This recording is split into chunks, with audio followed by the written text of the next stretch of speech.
There are several different editing tools available in Pro Tools that you should become familiar with, and all those are the buttons right up here. So let's go through each one of those. First up is the zoomer tool. Looks like a magnifying glass, and if I say rubber band around a selection that I want to zoom in on, whatever I select here is now going to take up full screen of my audio track. So that can be pretty useful if you want to hone in on a particular area and get surgical with some of your edits.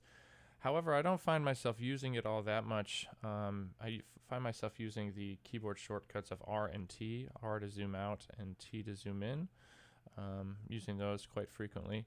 But I can see some practical uses for finding a particular problem area and wanting to zoom in very quickly to that spot. Next up is the trimmer tool. Looks like a bracket, and what that allows is for me to go to the edge of my audio clip and start trimming in. This isn't just to get rid of unwanted audio content. Luckily with digital audio recordings, of course, that content is never really gone, right? I can always just expand using the same trimmer tool and get all that content back. Now we have the selector tool. That looks like the standard cursor in many software applications, so I can use that to make a particular selection of something and delete it or process it or whatever it is that I might need to do with it.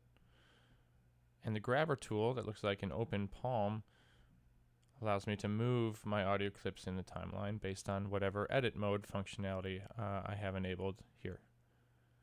The scrubber tool allows me, turns into my cursor into a speaker and allows me to, at my own pace, click and scrub through and listen to the audio content. And then the pencil tool is really most useful when you're dealing with automation. So let's say I wanted to change volume over time, where this line represents volume in this audio clip. I could use the pencil tool to make changes to the volume, and then it would play back and recognize those changes. Lots of different applications for the pencil tool, but just not so much in basic cutting and pasting and that sort of thing. So the next thing I want to make sure I tell you is if you want to become really efficient with editing, you really need to become familiar with the Smart tool.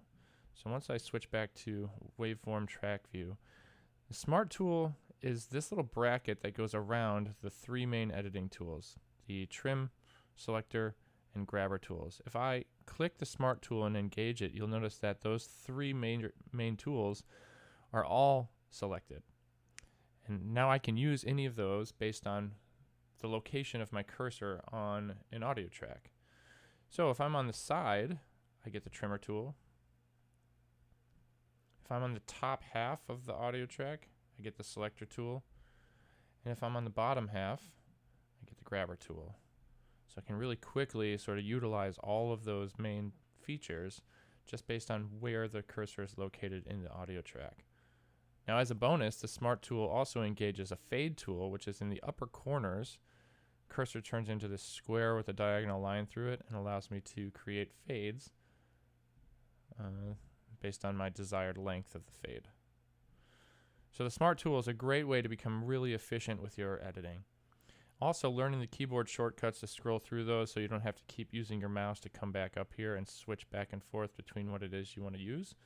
So holding the command modifier button and scrolling through 1, 2, 3, 4, 5, and 6 scrolls through all the different tools, and then if I do command 7, that will engage the Smart tool.